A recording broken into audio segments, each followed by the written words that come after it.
नमस्कार, आप देख रहे हैं स्काईनेट टीवी इंडिया। पेश आज के मुख्य समाचार। दिल्ली के उपराज्यपाल वीके सक्सेना ने दिल्ली सीएम अरविंद केजरीवाल के खिलाफ एनआईए जांच की सिफारिश की है।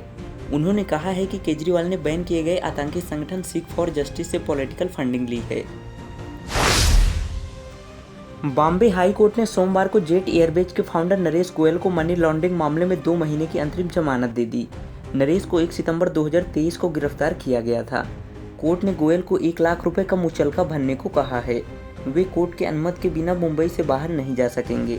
गोयल ने चिकित्सा और मानवीय कारणों का हवाला देते हुए जमानत मांगी थी। उनका इलाज रिलायंस अस्पताल में चल रहा है। वे और उनकी पत्नी अनीता गोयल दोनों कैंसर से पीड़ित हैं। झारखंड की राजधानी रांची में सोमवार को ईडी की टीमों ने 9 जगहों पर छापा मारा। ईडी को अब तक 28 करोड़ से ज्यादा कैश मिला है। ग्रामीण विकास मंत्री आलमगीर आलम के पर्सनल सेक्रेटरी संजीव लाल के नौकर जहांगीर, पीएस के करीबी ठेकेदार Munna Singh, road construction department के इंजीनियर विकास कुमार और कुलदीप मिंज के घर पर रेड डाली गई। इसके अलावा 3 और ठिकानों पर छापा मारा गया। पीएस संजीव के नौकर जहांगीर के घर पर 25 करोड़ और करीबी मुन्ना के यहाँ 3 करोड़ से ज्यादा का कैश मिला है। ईडी की टीम ने नोट गिनने की मशीनें और कैश वैन बुलाई। प्रधानमंत्री नरेंद्र मोदी ने सोमवार 6 मई को उड़ीसा के बहरामपुर और नवरंगपुर में रैली की। पीएम ने कहा कि कल मैं प्रभु राम की नगरी अयोध्या में था। आज महाप्रभु जगन्नाथ की धरती पर आया हूँ। उड़ीसा में इस बार 2 यज्ञ एक साथ हो रहे हैं। एक यज्ञ देश में हिंदुस्तान में मजबूत सरकार को बनाने के लिए है और दूसरा यज्ञ उड़ीसा में भाजपा के नेतृत्व वाली मजबूत राज्य सरकार बनाने का है। पीएम मोदी ने कहा कि आप जानते हैं कि भाजपा जो कहती है वो करके दिखाती है। इसलिए यहाँ सरकार बनने के बाद हम पूरी शक्ति से संकल्प पत्र में की गई घोषणाओं पर अमल करेंगे। ये मोदी की गारंटी है।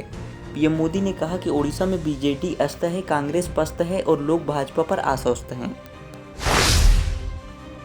दिल्ली एनसीआर के बाद अहमदाबाद के 23 स्कूलों को बम से उड़ाने की धमकी मिली है। इसके बाद सोमवार सुबह विद्यार्थियों और अभिभावकों में दहशत फैल गई।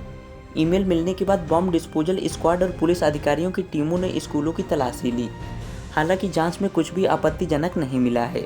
आपको बता दें कि हाल ही में रूसी सर्वर से दिल्ली के 100 स्कूलों को ईमेल के जरिए बम से उड़ाने की धमकी मिली थी।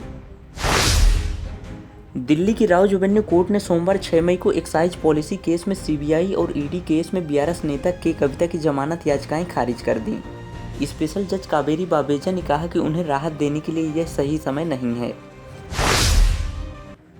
लोकसभा चुनाव के तीसरे चरण में मंगलवार को एमपी की 9 सीटों पर मतदान होगा। पोलिंग पार्टियां ईवीएम समेत अन्य सामग्री लेकर बूथ के लिए रवाना हो रही हैं। प्रदेश भर में 81,000 से अधिक कर्मचारियों की तैनाती चुनाव आयोग ने की है। इसके लिए 20,456 मतदान केंद्र बनाए गए हैं। कलेक्टरों ने मतदाताओं की सुरक्षा और गर्मी से बचाव के भी व्यापक इंतजाम किए हैं। प्रदेश के मुरैना, भिंड, गुना, ग्वालियर, राजगढ़, सागर, विदिशा, भोपाल और बैतूल लोकसभा क्षेत्र में मंगलवार को मतदान होना है। जम्मू कश्मीर के पुंछ में आतंकी हमले में शहीद हुए एयरफोर्स के जवान विक्की पहाड़े का अंतिम संस्कार छिंदवाड़ा के पातालेश्वर मोक्ष धाम में किया गया। मुखाग्नि शहीद के 5 साल के बेटे हार्दिक ने दी। इससे पहले एयरफोर्स ने उन्हें गार्ड ऑफ ऑनर दिया। भोपाल में सोमवार को गैस कांड वाले यूनियन कार्बाइड कारखाने में आग लग गई। दोपहर करीब 3:30 पर कारखाने में प्लास्टिक के टैंक में आग लगी। राहगीर की सूचना पर मौके पर पहुंची नगर निगम की फायर ब्रिगेड की टीम ने कड़ी मशक्कत के बाद इस पर काबू पाया। मध्य प्रदेश में पहली बार 5 शहर दमोह, टीकमगढ़, खजुराहो, सतना और नौगांव में पारा 43 डिग्री के पार पहुंच गया। सबसे ज्यादा गर्म नौगांव में 43.7 डिग्री सेल्सियस दर्ज किया गया। मौसम विभाग ने मंगलवार को भी तेज गर्मी का अलर्ट जारी किया है। वहीं दूसरी ओर सोमवार को छिंदवाड़ा में बूंदाबांदी हुई। कल दिन भर की प्रमुख खबरों के साथ फिर मिलते हैं। तब तक के लिए शुभ रात्रि।